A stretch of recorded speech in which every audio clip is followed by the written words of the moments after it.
bukan karena melihat, tapi karena kuasa dari firman-Mu itu Tuhan. Dan kami percaya kuasa firman-Mu ini masih tetap sama dulu, sekarang, dan sampai selamanya Tuhan. Kami percaya saat firman-Mu dibagikan, yang sakit disembuhkan, yang berbeban berat bebannya diangkat, yang menemui jalan buntu diberikan jalan keluar, dan yang terbelenggu dibebaskan. Urapi hamba-Mu dan urapi kami semua yang hadir di sini dengan urapan dari Roh Kudus, sehingga firman ini bukan hanya logos, tapi menjadi rema bagi kami semua, sehingga kami selesai dari sini menjadi pelaku-pelaku firman-Mu Tuhan. Terima kasih Bapa di surga. Di dalam nama Tuhan Yesus kami berdoa dan kami mengucap syukur. Haleluya. Yang percaya katakan amin. FGB man, be strong in the Lord. Terima kasih saya diundang untuk bisa sharing tempat ini ya, Pak Alex, Pak Haryadi. Ini banyak senior saya di sini. Ada Pak Ardian, Pak Rudi Sirapanji, Pak Yusuf, Pak Heng, Pak Roni, Pak Alex. Ya, semua banyak, Pak, ada Pak Jenderal Darpito. Ya, saya mau sharing firman Tuhan mengenai dalam Tuhan ada pemulihan. Saya percaya bahwa semua orang yang hidup ini nggak lepas dari problem, dari masalah ya. Kalau kita hidup nggak ada problem, udah nggak ada masalah lagi, berarti jantung kita udah rata semua saudara ya. Kalau masih berdenyut-denyut begini berarti kita masih ada masalah. Amin saudara. Mungkin masalah bisnis, masalah keuangan, masalah pekerjaan, masalah keluarga, masalah apapun saudara. Ya. Tapi saya percaya saudara bahwa apapun yang kita alami semua, Tuhan pasti bisa pulihkan keadaan kita. Amin saudara. Kita baca di Yoel 2 ayat 25 sampai 27. Yoel 2 ayat 25 sampai 27. Aku akan memulihkan kepadamu tahun-tahun yang hasilnya dimakan habis oleh belalang pindahan, belalang pelompat, belalang pelahap, dan belalang pengerip. Tentaraku yang besar yang kukirim ke antara kamu. Maka kamu akan makan banyak-banyak dan menjadi kenyang. Dan kamu akan memuji-muji nama Tuhan Allahmu yang telah memperlakukan kamu dengan ajaib. Dan umatku tidak akan menjadi malu lagi untuk selama-lamanya. Kamu akan mengetahui bahwa aku ini ada di antara orang Israel, dan bahwa aku ini Tuhan adalah Allahmu, dan tidak ada yang lain, dan umatku tidak akan menjadi malu lagi untuk selama-lamanya. Ada amin saudara? Percaya Tuhan kita penuh kuasa, sanggup memulihkan keadaan kita ya. Nah, saya bagi ini ada 3 hal saudara ya, kita lakukan check up sama kita sendiri ya. Saya nggak tahu di sini, tapi di FGB Man biasanya ada aja orang yang datang saudara ya, dan kesempatan kita untuk menginjil di FGB Man saudara. Yang pertama adalah bagi yang belum terima Yesus ya. Saya percaya bulan Natal ini Tuhan Yesus datang ke dunia untuk menyelamatkan kita semua. Amin saudara. Ya, jadi bagi yang belum terima Yesus saudara, percaya hanya satu-satunya Yesus jalan keselamatan. Yohanes 3 ayat 16 katakan, karena begitu besar kasih Allah akan dunia ini, sehingga ia telah mengaruniakan anaknya yang tunggal, supaya setiap orang yang percaya kepadanya tidak binasa, melainkan beroleh hidup yang kekal. Jadi saudara, Tuhan begitu mengasihi kita ya, sehingga dia mau datang ke dunia untuk menyelamatkan kita saudara ya. Memang banyak orang bilang, wah semua agama sama mengajarkan kebaikan ya, tapi keselamatan hanya ada di dalam Yesus saudara. Saya waktu berapa tahun yang lalu pernah ada satu urusan tanah saudara, dengan satu konglomerat lah ya. Anaknya ini di full gospel ya, mungkin saudara tahu lah ya. Terus saya diundang datang ke kantornya. Terus anaknya ini bilang, nanti injilin papa saya ya. Oh iya siap, saya bilang. Jadi pas saya datang ke kantornya, ngobrol-ngobrol, dia bilang wah dia dulu sering jalan pagi sama Lim Syulyong katanya. Tiap pagi jalan. Oh ya, terus saya masuk pelan-pelan, saya ngomong mengenai Yesus saudara. Apa jawabannya dia saudara? Semua agama sama aja, ngajarin kebaikan katanya. Udah jangan fanatik lah katanya. Waduh, saya bilang. Terus saya cerita lagi mengenai, wah Bapak kenal Pak Ci kan? Pak Ci juga dulu itu awalnya percaya tapi jadi seperti orang dunia. Nah waktu dia diizinkan mengalami masalah, dia benar-benar terima Yesus, dia dipulihkan. Ah, udah sama aja lah semua agama katanya, mengajarkan kebaikan. Susah saudara, untuk nginjilin orang kaya itu nggak gampang ternyata ya. Dan akhirnya ya udah saya pulang saudara. Tapi berapa tahun kemudian dia sakit berobat di Singapura. Saya tanya sama anaknya lagi, gimana Papa? Wah sebelum akhirnya dia dipanggil Tuhan, dia terima Yesus saudara. Ya beri kemuliaan buat Tuhan kita Yesus saudara. Jadi saya belajar sini bahwa dimanapun kita ada kesempatan, firman Tuhan itu nggak pernah sia-sia saudara. Amin saudara. Ya. Dan saya percaya keselamatan hanya ada di dalam Yesus. Kisah Rasul 4 ayat 12 katakan apa? Dan keselamatan tidak ada di dalam siapapun juga selain di dalam Dia. Sebab di bawah kolong langit ini tidak ada nama lain yang diberikan kepada manusia yang olehnya kita diselamatkan.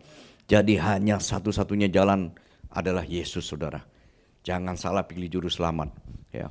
Berapa bulan yang lalu saya ada pelayanan di Semarang saudara.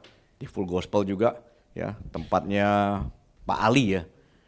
Nah terus saya dan istri saya bilang, wah kita coba naik kereta ya. Karena sekarang naik kereta tuh di sini udah bagus saudara. Saya juga baru tahu belakangan ya. Waktu saya ke Gambir udah bukan pakai KTP lagi, pakai Face ID saudara. Nah istri saya pilih kursi, pikir nih sama dengan di pesawat saudara. Jadi pilih yang dekat belakangnya toilet tuh kan ada tembok ya. Kan biasa kalau di pesawat kan itu paling lega di situ saudara ya. Ternyata waktu di kereta api kebalik saudara. Pendek saudara. Waduh, selama 6 jam tuh saya tersiksa saudara. Kakinya nekuk terus saudara. Terus saya dapat hikmat gini saudara. Salah milih tempat duduk tersiksanya cuma 6 jam saudara. Salah pilih pasangan hidup mungkin tersiksanya selama seumur hidup ya. Tapi kalau salah pilih juru selamat, tersiksanya selama-lamanya. Ya beri kemuliaan buat Tuhan kita Yesus saudara. Jadi saudara, keselamatan hanya di dalam Tuhan Yesus. Bagi yang belum terima Yesus, inilah saatnya terima Yesus sebagai Tuhan dan juru selamat. Yang kedua saudara, jauh dari Tuhan ya. Kita mungkin masih datang ke gereja, ikut Full Gospel tiap hari. Tapi hati kita jauh dari Tuhan. Ya mungkin kita rasa kering saudara ya. Rasa waktu pujian penyembahan cuman dari suara, belum tentu dari hati saudara. Saya juga pernah ngalamin yang seperti itu saudara ya. Dulu waktu awal saya cinta mula-mula, tiap kali pujian penyembahan saya bisa keluar air mata. Belakangan pernah saya rasa kering saudara. Nah ini juga bisa menjauhkan kita dari Tuhan saudara ya. Kalau kita nggak benar-benar berbalik saudara. Di 2 Tawarikh 7 ayat 14 katakan, dan umatku yang atasnya namaku disebut merendahkan diri, berdoa dan mencari wajahku, lalu berbalik dari jalan-jalannya yang jahat, maka aku akan mendengar dari sorga dan mengampuni dosa mereka serta memulihkan negeri mereka. Ada 3 hal di sini saudara. Yang pertama adalah merendahkan diri. Seringkali saudara, kita ini terlalu sombong untuk mengakui kesalahan kita. Ya, kita selalu merasa paling benar, kita merasa nggak punya salah. Ya, Tuhan benci dengan orang yang sombong, saudara. Tapi Tuhan mengasihi orang yang rendah hati. Ya, nah saudara, akui semua kesalahan dosa-dosa kita dengan penuh kerendahan hati di hadapan Tuhan. Ya, karena kita manusia nggak lepas dari banyak kelemahan, saudara. Saudara tahu apa bedanya Saul dengan Daud, saudara? Dua-duanya sama-sama pernah jadi raja ya. Dan Saul dan Daud itu awalnya adalah raja yang dipilih ya. Tapi bedanya adalah Saul waktu berbuat salah ya, dia tetap bahasa Ibraninya ngeyel, saudara ya. Nggak mau ngaku salah ya, malah berputar-putar terus. Ya, nggak mau merendahkan dirinya, saudara. Malah dia minta dihargai supaya orang menghargai dia ya. Tapi waktu Daud berbuat salah, Daud mungkin salahnya lebih berat dari Saul saudara ya. Dia berzina dengan Batsheba istrinya Uria ya, dan akhirnya untuk menutupi kesalahannya Uria dikirim medan perang untuk supaya maju di paling depan, mati terbunuh saudara ya. Itu semua adalah dosa yang berat sekali saudara. Tapi apa waktu dia ditegur oleh Nabi Nathan saudara ya, bukan nabi yang besar saudara. Nabi Nathan itu nabi yang bukan yang seperti Nabi Samuel yang menegur Saul ya. Tapi waktu dia ditegur, dia dengan rendah hati dia mengakui kesalahannya ya, dan dia bertobat minta ampun ya, dan Tuhan pulihkan dia saudara. Dia menjadi raja yang luar biasa ya di Israel selama 40 tahun dia memerintah. Dan kalau saudara tahu sekarang yang namanya bendera Israel itu lambangnya adalah bintang Daud saudara. Ya, kalau saudara ke Israel, kuburan Daud itu adalah kuburan yang paling banyak dikunjungi saudara. Karena apa? Karena itu adalah mereka menghormati Daud saudara. Nah, di sini dikatakan apa saudara? Bahwa Daud itu adalah orang yang selalu merendahkan dirinya di hadapan Tuhan ya. Dia mau ditegur atas kesalahan-kesalahannya. Di Yakobus 4 ayat 10 katakan, rendahkanlah dirimu di hadapan Tuhan dan Ia akan meninggikan kamu. Ya, jadi rendahkan diri kita, percaya saudara Tuhan yang akan meninggikan kita. Yang kedua saudara, berdoa dan mencari wajah Tuhan. Banyak orang yang sekarang berdoa bukan mencari wajah Tuhan tapi mencari tangan Tuhan saudara. Ya, artinya apa saudara? Cuman minta berkatnya Tuhan, udah dapat berkat terus lupa sama Tuhan. Tapi kalau kita cari wajah Tuhan, kita intim dengan Dia, ya Tuhan mau kita Tuhan mau kita menyenangkan hati Tuhan dengan pujian dan penyembahan, mencari wajahnya, intim dengan Dia saudara. Di Mazmur 105 ayat 4 katakan, carilah Tuhan dan kekuatannya, carilah wajahnya selalu. Jadi saudara, senangkan hati Tuhan dengan pujian dan penyembahan kita. Ya, saya senang di sini tadi ya Pak Yusak, saya pujian penyembahannya luar biasa saudara. Ya, dan itu menyenangkan hati Tuhan. Dan saudara percaya ada kuasa di balik pujian dan saudara? Amin. Ya, ingat waktu Petrus dan Silas masuk penjara, ya mereka tidak mengeluh, mereka tidak komplain, tapi mereka berdoa mencari wajah Tuhan. Ya, Paulus dan Silas ya, sorry. Nah itu mereka benar-benar sungguh-sungguh berdoa memuji menyembah Tuhan, dan tembok-tembok penjara itu roboh saudara. Ya, dan belenggu mereka terlepas. Ya, jadi percaya saudara, kalau kita dalam masalah apapun berdoa, cari wajah Tuhan saudara. Lakukan pujian penyembahan, berdoa, baca firman Tuhan setiap hari, dan tetap mengucap syukur dalam segala hal. Ya tadi Pak Alex juga bilang dalam apapun selalu belajar mengucap syukur. Filipi 4 ayat 6 katakan, janganlah hendaknya kamu khawatir tentang apapun juga, tetapi nyatakanlah dalam segala hal keinginanmu kepada Allah dalam doa dan permohonan dengan ucapan syukur. Jadi Tuhan gak menghendaki orang yang bersungut-sungut saudara, menyalahkan situasi, mengalahkan keadaan, menyalahkan orang lain, ya, apalagi menyalahkan Tuhan saudara. Ingat bangsa Israel harusnya secara teoritis 40 hari dari Mesir sampai ke tanah perjanjian. Tapi karena mereka selalu bersungut setiap kali ada masalah, Tuhan putar sampai berapa tahun saudara? 40 tahun. Ya, mungkin saat ini kita udah hampir dapat apa yang kita inginkan, tapi kita masih belum bisa mengucap syukur, Tuhan putar lagi saudara. Ya, jadi belajar mengucap syukur dalam segala hal. Ingat di balik pengucapan syukur selalu ada berkat. Waktu Tuhan mau memberi makan 5.000 orang dengan 5 roti dan 2 ikan, sebelumnya dia menghadap ke atas mengucap syukur. Dan waktu dibagi itu cukup untuk 5.000 orang laki-laki, belum perempuan dan anaknya. Sisa masih berapa saudara? 12 bakul. Luar biasa saudara ya. Nah ini ada Pak Heng yang dari Manado ya Pak Heng ya. Orang banyak cerita kalau mungkin waktu itu yang datang orang-orang Manado gak ada sisa lagi saudara.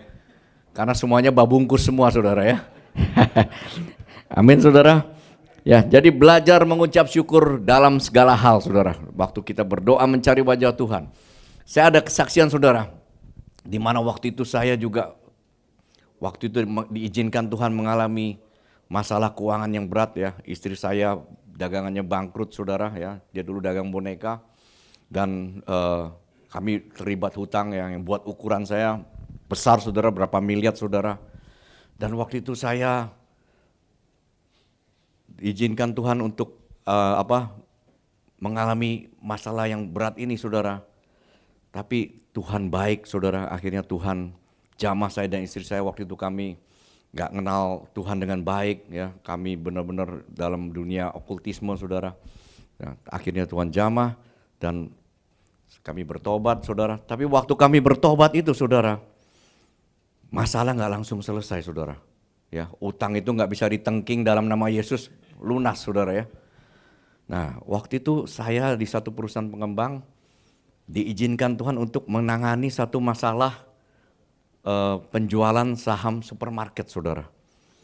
Jadi ini masalah cukup complicated, saudara ya, sampai harus berperang di Polda segala, saudara. Jadi saya pikir, dan urusan ini urusan transaksi puluhan miliar. Dalam pikiran saya, saudara, wah ini pasti saya nanti selesai ini saya dapat 500 juta lah. Saya bisa bayar sebagian utang saya. Jadi akhirnya berbulan-bulan selesai masalahnya, saudara. Saya dipanggil sama bos. Dibukain cek. Pas saya lihat ceknya, saudara, saya kecewa berat, saudara. Nolnya gelinding 1, saudara. Dari 500 saya cuma dapat 50. Saya, aduh Tuhan, kok begini Tuhan, mana bisa saya bayar utang? Ya, saya mulai bersungut, saudara. Ya, bahasa Ibraninya mutung saya, saudara. Aduh, nggak mau lagi saya, udah kebaktian apa nggak mau ikut. Ya, istri saya juga sama awalnya, saudara. Tapi akhirnya istri saya cepat berbalik, saudara. Dia berbalik, dia bilang udah kita harus aktif lagi. Ya, dia ikut kebaktian. Saya masih belum move on, saudara. Ya, tapi istri saya udah mulai, dia ikut lagi, rajin lagi, ya ikut yang namanya dulu ada satu tempat namanya Bethesda Ministry, saudara, Pak Beni Tatimu, ya. Nah, suatu saat dia mau khotbah, saudara, dia bilang seperti ini, sama istri saya, ini firman ini untuk kamu, ya. Dia bilang nanti kamu akan dapat 1,5 miliar. Dia langsung amin, saudara. Dia pulang dia kasih tahu saya, tadi Pak Beni khotbah, nanti kita akan dapat 1,5 miliar. Saya bilang dari mana 1,5 miliar? Dari Hong Kong, saya bilang. Orang yang 500 saja nolnya gelinding 1, saya bilang. Tapi disitulah saya lihat ya istri saya ini penolong yang luar biasa ya. Dia bisa bangkitkan lagi saya. Nah, akhirnya saya mulai move on, saudara. Saya belajar mengucap syukur, belajar lagi dekat intim sama Tuhan, saudara. Tahu-tahu ada satu teman saya minta dibantu untuk urusan lelang, saudara. Ya, saya bantu dia, ya. Memang waktu itu barangnya udah mau disita, akhirnya dengan ini bisa selesai. Ya, dia harus kasih fee ke orang yang urusin lelang, saudara. Nah, waktu udah selesai itu, saya dipanggil oleh yang kepala lelangnya. Ini udah selesai semua, saya dapat fee yang banyak. Dia bilang cukup banyak. Ini saya kasih ke kamu sebagai tanda terima kasih. Saya kaget, saudara, waktu dia buka. Berapa angkanya, saudara? 1,5 miliar, saudara. Beri kemuliaan buat Tuhan kita Yesus. Jadi dari situ saya percaya bahwa kalau kita sungguh-sungguh berdoa, berbalik dari jalan-jalan kita mencari wajah Tuhan, ya, dan bersyukur, belajar bersyukur, saudara, Tuhan bisa pulihkan semua. Amin, saudara.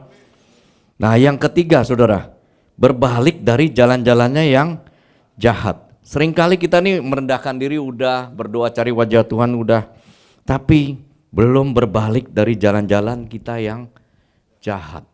Perselingkuhan masih jalan terus, nipu orang masih jalan terus, ya, terus masih nggak bisa ngampunin orang. Itu semua itu jadi penghalang berkat buat kita, saudara, ya. Nah, Tuhan mau kita berbalik 180 derajat, saudara, dari yang jalannya kegelapan menjadi jalan yang menuju terang. Ya, jangan berbalik 360 derajat ya. Balik lagi ke situ saudara ya. Nah saudara, banyak dari kita kadang-kadang masih setengah-setengah saudara ya. Maju mundur lagi. Kayak poco-poco saudara ya. Kita harus sungguh-sungguh berbalik dari jalan kita yang jahat ya. Saya waktu diizinkan Tuhan akhirnya bisa terima Yesus saudara. Dulu saya percaya sekali yang namanya okultisme saudara ya. Saya percaya jimat-jimat, saya percaya Hong Shui, saya percaya sio-sio ya. Dulu kalau tanda tangan saya nggak mau hari Selasa saudara. Katanya hari Selasa hari yang paling jelek ya. Tapi setelah saya terima Yesus, semua hari adalah baik. Amin saudara. Ya. Dulu saya pernah ukur rumah saya dulu yang di Kelapa Gading pakai ahli Hong Shui, saya panggil semua saudara ya. Diukur tingginya, lebarnya, anak tangganya dihitung semua. Tapi waktu ada masalah rumah itu disita juga saudara ya. Jadi percaya saudara, hanya Yesus satu-satunya juru selamat ya. Kalau kita berbalik dari jalan-jalan kita yang jahat ya, benar-benar sungguh-sungguh kita berbalik saudara ya, amin. Banyak orang bilang, wah dosa saya udah terlalu berat, bisa gak diampuni? Gak ada dosa yang terlalu berat buat Tuhan, amin saudara. Semua Tuhan bisa ampuni. 1 Yohanes 1 ayat 9 katakan, jika kita mengaku dosa kita, maka Ia adalah setia dan adil, sehingga Ia mengampuni segala dosa kita dan menyucikan kita dari segala kejahatan. Ya, jadi akui dosa kita saudara, dan percaya Tuhan pasti ampuni semua saudara. Ya, tapi jangan kita lakukan perbuatan-perbuatan yang dulu lagi saudara. Ya. Iman kita harus disertai perbuatan kita yang berubah. Di Yakobus 2 ayat 20 katakan, hai manusia yang bebal, maukah engkau mengakui sekarang bahwa iman tanpa perbuatan adalah iman yang kosong. Jadi Yakobus ini dengan keras menegur ya, bahwa kita kalau udah beriman sama Tuhan, perbuatan kita juga harus mengikuti itu saudara. Ya, kita diselamatkan bukan karena perbuatan tapi karena iman, tapi setelah itu perbuatan kita harus mengikuti iman kita saudara. Ya. Yesaya 59 ayat 1 sampai 2 katakan, sesungguhnya tangan Tuhan tidak kurang panjang untuk menyelamatkan dan pendengarannya tidak kurang tajam untuk mendengar. Tetapi yang merupakan pemisah antara kamu dan Allahmu ialah segala kejahatanmu, dan yang membuat dia menyembunyikan diri terhadap kamu sehingga tidak mendengar ialah segala dosa-dosamu. Amin saudara. Jadi percaya saudara, berbalik, benar-benar lakukan sesuai dengan perintah Tuhan ya, saudara pasti mengalami pemulihan. Yang ketiga, yang terakhir saudara, ujian dari Tuhan ya. Kita benar-benar udah melekat sama Tuhan, dekat sama Tuhan ya, rajin doa, baca firman Tuhan, tapi mungkin kita masih banyak mengalami masalah demi masalah ya, dan hidup kita sepertinya terpuruk saudara. Jangan saudara kecewa ya, Tuhan sedang menguji kita, amin saudara. Karakter kita diuji, karakter kita dibentuk supaya kita naik ke level yang lebih tinggi lagi saudara. Yakobus 1 ayat 2 sampai 4 katakan, saudara-saudaraku, anggaplah sebagai suatu kebahagiaan apabila kamu jatuh ke dalam berbagai-bagai pencobaan, sebab kamu tahu bahwa ujian terhadap imanmu itu menghasilkan ketekunan, dan biarkanlah ketekunan itu memperoleh buah yang matang, supaya kamu menjadi sempurna dan utuh dan tak kekurangan suatu apapun. Jadi anggap sebagai suatu kebahagiaan apabila kita jatuh ke dalam berbagai-bagai pencobaan. Kenapa saudara? Karena ujian itu akan menghasilkan ketekunan, dan ketekunan itu akan akhirnya menghasilkan buah yang matang. Karakter kita dibentuk dari masalah demi masalah yang Tuhan izinkan terjadi saudara ya, dan Tuhan ingin kita menjadi sempurna ya, karena Tuhan katakan apa, hendaklah kamu sempurna sama seperti Bapakku sempurna adanya saudara. Jadi saudara, kalau saudara lihat yang namanya Ayub, luar biasa ujiannya saudara ya, dari bisnisnya ya, ternaknya habis semua, terus dia mengalami apalagi saudara, keluarganya, anak-anaknya meninggal semua ya. Terus apalagi saudara, penyakit, Ya, dia kena borok yang luar biasa sampai dia harus menggaruk dengan beling, saudara. Itu masalah yang udah luar biasa beratnya, saudara ya. Mulai dari bisnis, mulai dari keluarga, mulai dari penyakit, semuanya komplit, saudara. Tapi apakah Ayub menyangkal Tuhan, saudara? Ya, waktu istrinya suruh dia menyangkal Tuhan, dia sama sekali nggak pernah menyangkal Tuhan, saudara. Dia tetap percaya bahwa Tuhan itu pasti menolong dia. Amin, saudara. Ya, dia katakan apa? Tuhan yang memberi, Tuhan yang mengambil, terpujilah Tuhan. Ya, akhirnya apa, saudara? Ayub lulus ujian, dia dipulihkan 2 kali lipat, saudara. Ya, bahkan anak-anak perempuannya adalah anak yang tercantik di zamannya, saudara. Apa kata Ayub setelah mengalami semuanya itu, saudara? Kita baca di Ayub 42 ayat 5, saudara. Hanya dari kata orang saja aku mendengar tentang engkau, tetapi sekarang mataku sendiri memandang engkau. Jadi kalau kita diizinkan mengalami masalah demi masalah, saudara, percaya saudara, Tuhan izinkan gitu supaya kita mengalami bersekutu dengan Tuhan lebih lagi, saudara. Amin, saudara. Tuhan mau seperti itu, saudara. Ya, kita bukan hanya mencari berkatnya aja, tapi Tuhan mau kita benar-benar intim dengan Dia, saudara. Dekat dengan Dia. Lewat masalah demi masalah itulah Tuhan izinkan terjadi, saudara. Ya, percaya saudara, Tuhan selalu kasih kita kekuatan dalam kita menghadapi ujian demi ujian, saudara. Gak pernah Dia meninggalkan kita sekalipun, sedetik pun tidak pernah, saudara. Ya, nah ini ada satu video, saudara, bagaimana tekanan demi tekanan gak menggoyahkan kita, tapi malah membuat kita kuat, saudara. Beri kemuliaan buat Tuhan kita Yesus. Ya, jadi percaya saudara, tekanan itu yang Tuhan izinkan terjadi, saudara, supaya kita makin berakar, makin kuat, saudara. Ya, dan waktu ada tekanan badai yang besar, akar kita udah kuat, saudara. Ya, kita sanggup menghadapi semua itu, ya, dengan kekuatan dari yang Tuhan berikan, saudara. Ayat yang terakhir, saudara, Mazmur 126 ayat 1-6 katakan, pengharapan di tengah-tengah penderitaan, nyanyian syarah. Ketika Tuhan memulihkan keadaan Sion, keadaan kita seperti orang-orang bermimpi. Pada waktu itu mulut kita penuh dengan tertawa dan lidah kita dengan sorak-sorai. Pada waktu itu berkatalah orang di antara bangsa-bangsa, Tuhan telah melakukan perkara besar kepada orang-orang ini.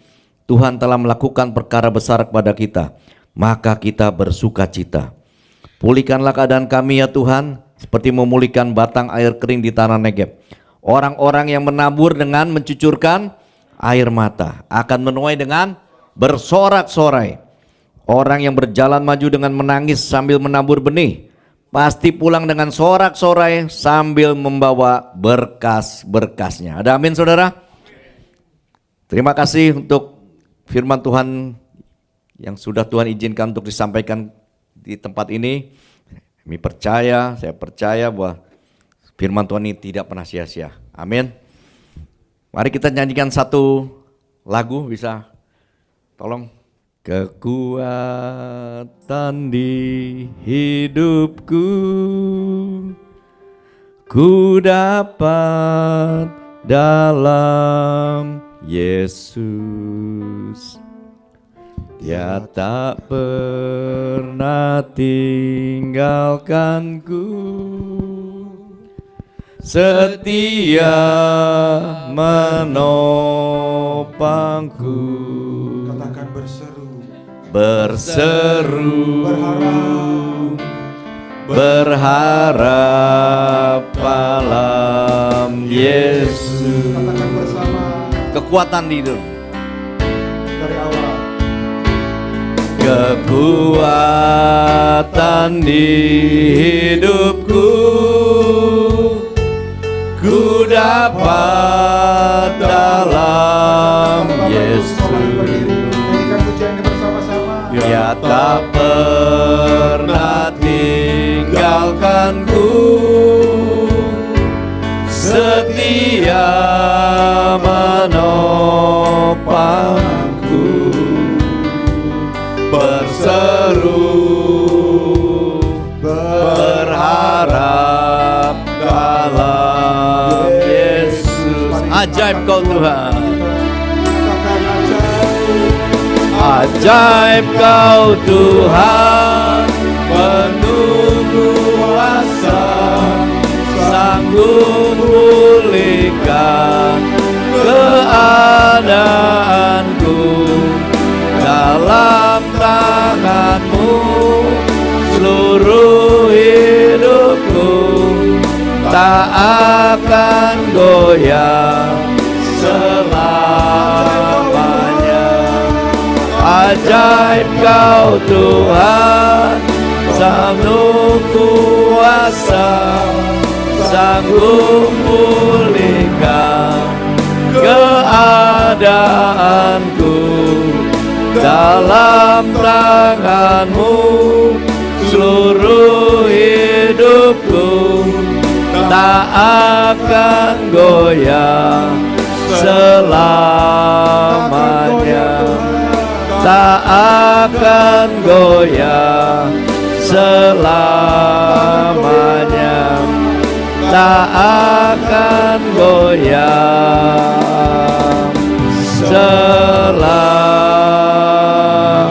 selamanya. Terima kasih. Kami takkan Terima kasih. goyah, Tuhan, selama-lamanya. Amin. Amin. Selanjutnya. Ya, terima kasih. Silakan duduk. Untuk itu saya